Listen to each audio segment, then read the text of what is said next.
Ku bersyukur padamu di antara bangsa, ya Tuhan. Ku bermazmur bagimu di antara bangsa. Sebab kasih setiamu besar sampai ke langit, kebenaranmu sampai ke awan-awan.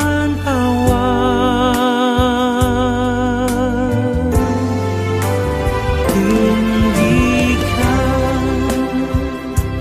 dirimu mengatasi langit, kemuliaanmu mengatasi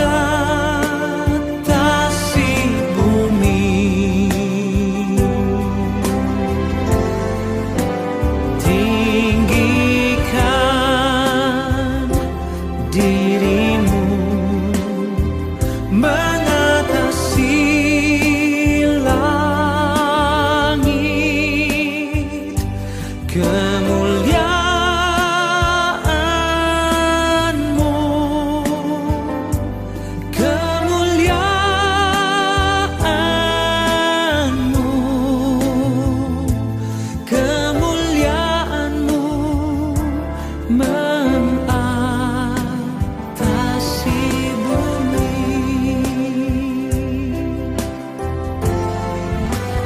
Tinggikan dirimu mengatasi langit, kemuliaanmu mengatasi bumi. Wow. Tinggikan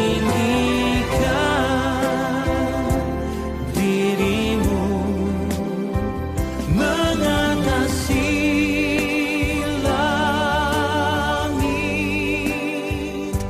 kemuliaanmu, kemuliaanmu, kemuliaanmu mengatasi bumi. Oh, kemuliaanmu mengatasi bumi.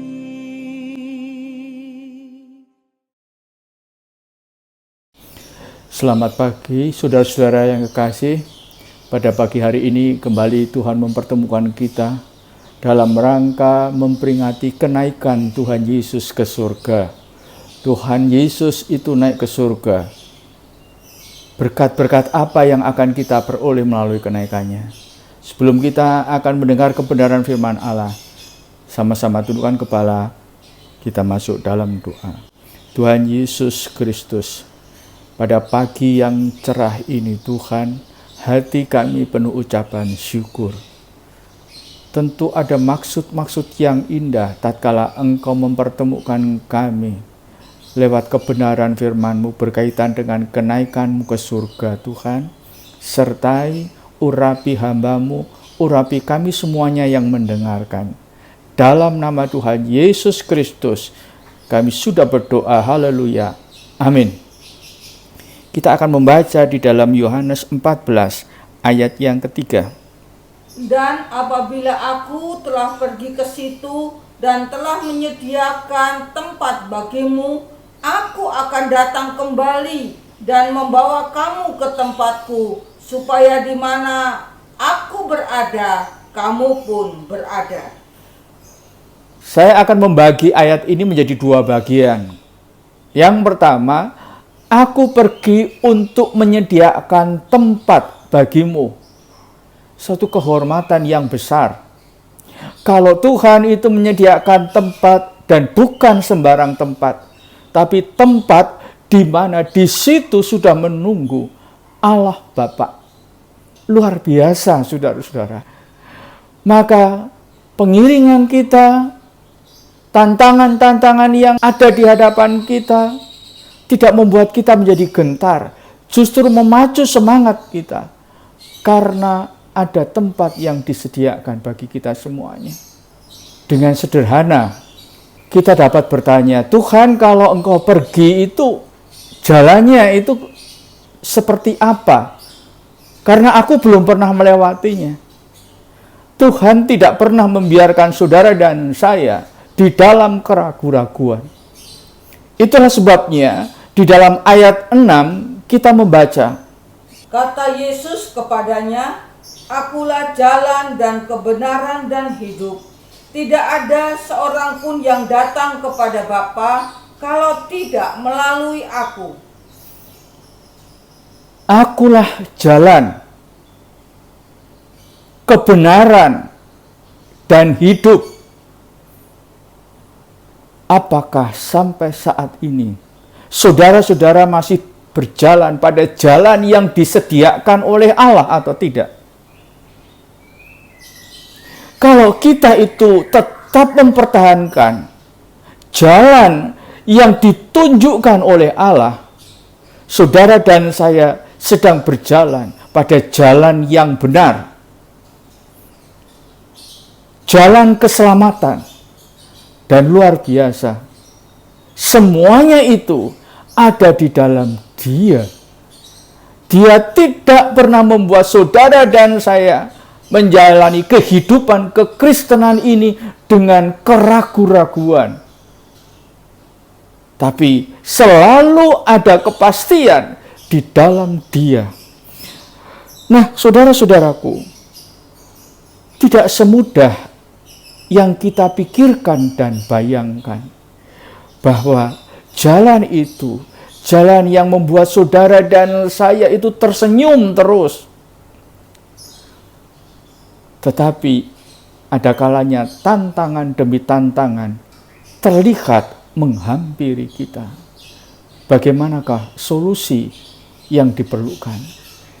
Kita membuka Alkitab, Mazmur 86 ayat 11.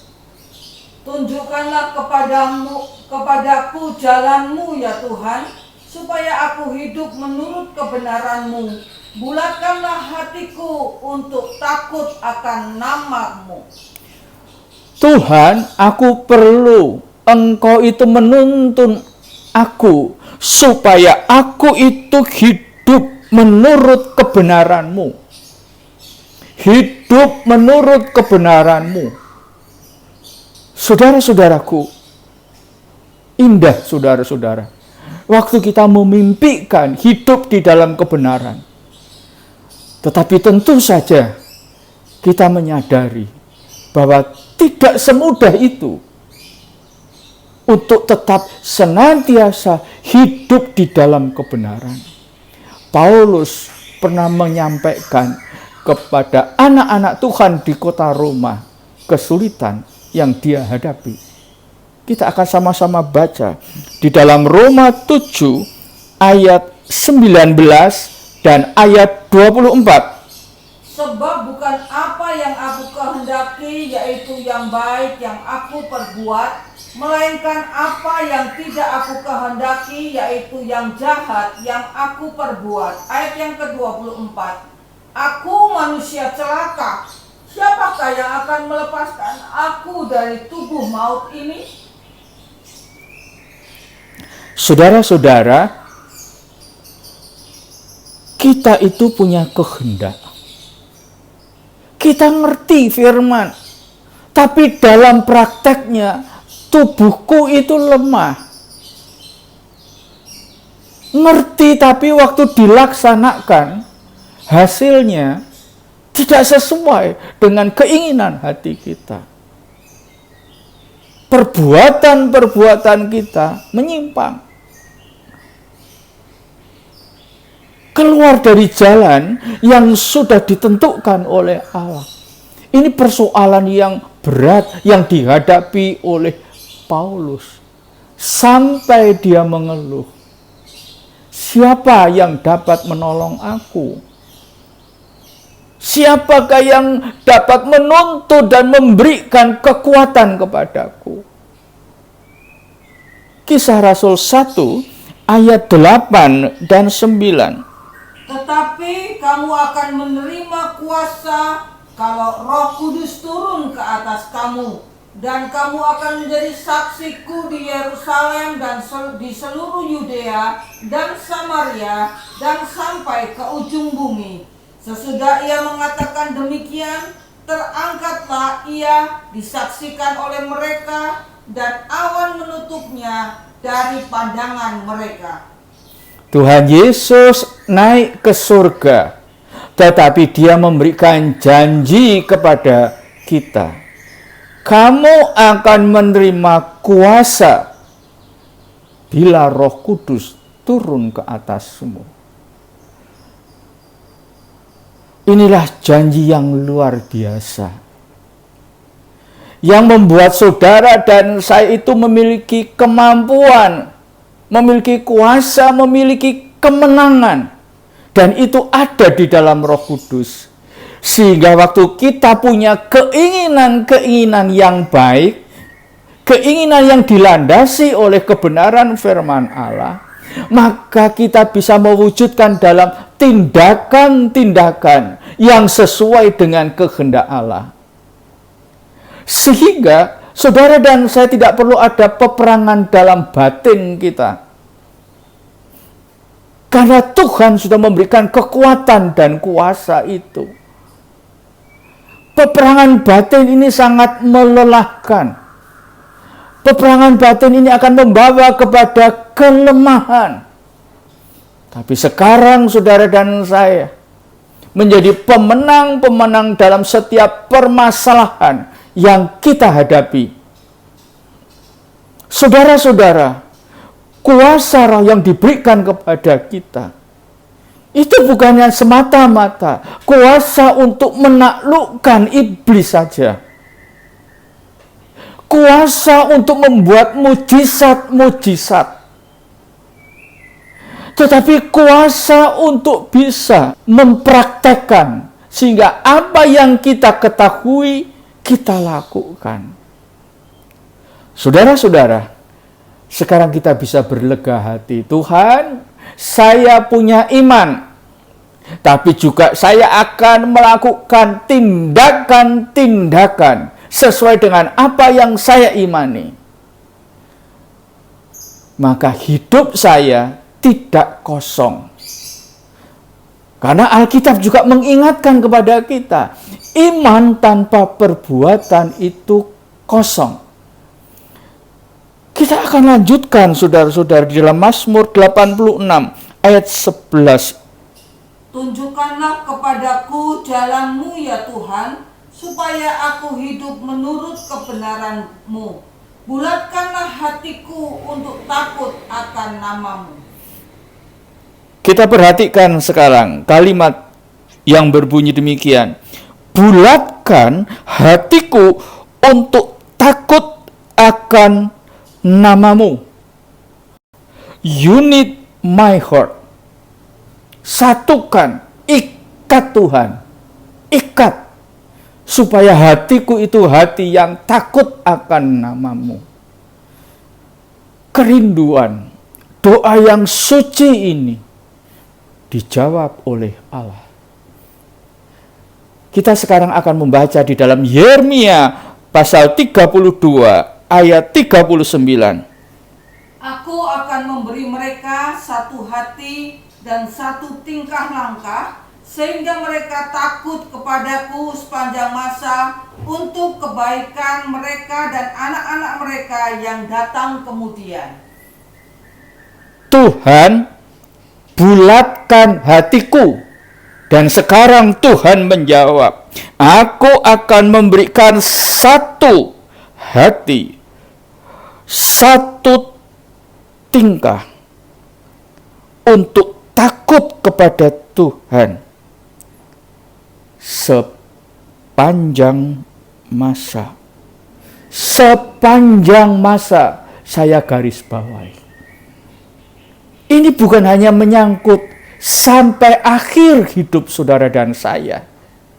Sampai Tuhan memanggil kita. Tetapi sepanjang masa ini juga berkaitan.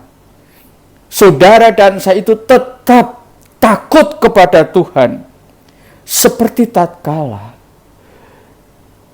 dua calon mempelai mempersatukan hati mereka dalam pernikahan yang kudus dan berjanji, aku mau tetap setia dan mengasihi, baik pada waktu sehat maupun sakit, baik pada waktu senang maupun susah, baik pada waktu kaya maupun miskin. Saudara-saudara, sikon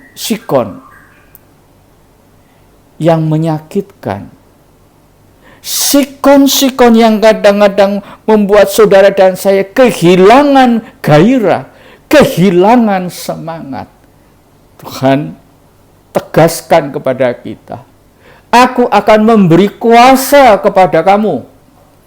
Dengan kuasa dari Rohku itu membuat saudara dan saya, membuat kita semuanya bersuka cita sepanjang masa, baik waktu sehat maupun sakit, kaya maupun miskin, senang maupun susah. Terpujilah nama Tuhan. Nah, saudara-saudara, menariklah waktu kita memperhatikan ayat ini, dikatakan sepanjang masa untuk kebaikan mereka dan anak cucu. Waktu kita diberikan kekuatan dari tempat yang maha tinggi, dipersatukan hati dan tingkah laku kita, maka kebaikan yang Tuhan sediakan itu kita bisa rasakan. Bahkan sampai anak cucu. Tidak sementara lagi. Tidak sesaat. Penyertaan Tuhan itu tidak sesaat. Taulah kita, saudara-saudara, bahwa kenapa saudara dan saya memberikan Roh Kudus, pencurahan Roh Kudus. Itu sangat bermanfaat, baik untuk pribadi kita, maupun orang-orang yang kita kasihi, orang-orang yang kita hormati. Tetap kita menjadi berkat, bisa memberikan yang terbaik kepada mereka dalam situasi apapun juga. Saya kembali kepada ayat pokok tadi. Dikatakan di sana, aku akan datang kembali dan membawa kamu ke tempatku, supaya di tempat di mana aku berada, kamu pun berada di sana. Saudara-saudara, niat baik dari Tuhan jangan sekali-kali kita tanggapi dengan datar-datar saja. Niat baik dari Tuhan kita tanggapi dengan rasa sikap yang antusias. Dia pasti akan datang kembali. Dan waktu dia datang, dia akan membawa kita. Dari ayat ini, sekarang kita bisa mendapatkan satu keuntungan atau pengertian yang besar. Kenapa dia datang untuk menjemput kita? Tidak ada satu manusia pun yang bisa sampai ke tempat di mana Allah Bapa ada, kalau Yesus tidak datang sebagai gaib untuk menuntun, untuk menjemput kita. Nah, sekarang yang kedua, saudara-saudara. Kenapa dia datang dan menjemput saudara dan saya? Ibrani pasal 9 ayat yang ke-28. Demikian pula Kristus hanya satu kali saja mengorbankan dirinya untuk menanggung dosa banyak orang. Sesudah itu, ia akan menyatakan dirinya sekali lagi tanpa menanggung dosa untuk menganugerahkan keselamatan kepada mereka yang menantikan Dia. Kedatangan Tuhan Yesus melalui ayat ini sekarang terbagi menjadi dua. Yang pertama, kedatangannya yang pertama kali ke atas muka bumi sampai sekarang itu berkaitan dengan dosa manusia. Dia datang untuk mengampuni dosa kita, untuk menanggung dosa kita. 1 Korintus 11 ayat yang ke-26. Sebab setiap kali kamu makan roti ini dan minum cawan ini, kamu memberitakan kematian Tuhan sampai Ia datang. Saudara-saudaraku, luar biasa. Kita berterima kasih kepada Tuhan. Setiap minggu pertama diadakan perjamuan suci untuk mengingatkan kematian Tuhan Yesus. Itu bertujuan menanggung dosa kita. Kita tidak mungkin sampai ke tempat yang disediakan oleh Tuhan Yesus Kristus kalau masih melakukan dosa. Tapi terpujilah nama Tuhan. Melalui perjamuan suci kita dipersatukan di dalam kematiannya. Dan sekarang kita dipersatukan lagi waktu Dia datang untuk membawa kita. Hal yang kedua, saudara-saudara, dikatakan di situ berkaitan dengan masa yang akan datang. Dia datang untuk menganugerahkan keselamatan kepada mereka yang menantikan Dia. Keselamatan itu anugerah, saudara-saudara. Keselamatan itu bukan upaya kita. Itu salah besar. Keselamatan itu anugerah dari Dia yang datang. Anugerah adalah pemberian cuma-cuma dari Allah. Karena kasih-Nya, karena kemurahannya kepada kita. Dan Dia masih mengingatkan, sampai sekarang aku masih memiliki, aku masih menyediakan anugerah itu bagimu. Nah, saudara-saudara, tetapi menjadi pertanyaan bagi saudara dan saya. Anugerah keselamatan pada mereka yang menanti-nantikan Dia. Dalam sikon seperti ini, apakah masih teringat di dalam hati saudara untuk menanti-nantikan Dia? Ataukah kita itu hanya fokus, hanya meratapi, sehingga menanti-nantikan Dia itu sama sekali tidak pernah terlintas di dalam benak kita? Saya menghimbau kepada saudara-saudara, pada saat saudara mendengarkan kebenaran firman Allah yang saya sampaikan, nantikanlah Dia, saudara-saudara. Bagaimana saudara dan saya mesti bisa tetap memiliki gairah untuk menantikan Dia dalam situasi yang sulit ini? Allah adalah jawaban. Firman-Nya itu adalah tuntunan, penerang bagi hidup kita. Saya ingin mengakhiri kebenaran firman Allah ini dengan membaca di dalam Sakaria 4 ayat yang ke-6. Maka berbicaralah ia, katanya, inilah firman Tuhan kepada Zerubabel bunyinya, bukan dengan keperkasaan dan bukan dengan kekuatan, melainkan dengan Rohku, firman Tuhan semesta alam. Di dalam Alkitab yang diterbitkan pada tahun 1968 dikatakan demikian, bukan oleh kuat dan bukan oleh gagah, melainkan oleh Rohku. Roh Tuhan itu yang memampukan saudara dan saya itu. Dengan penuh kerelaan dan pengharapan, menantikan Tuhan. Kalau dengan kekuatan kita itu terbatas, tapi ada satu kekuatan yang dahsyat.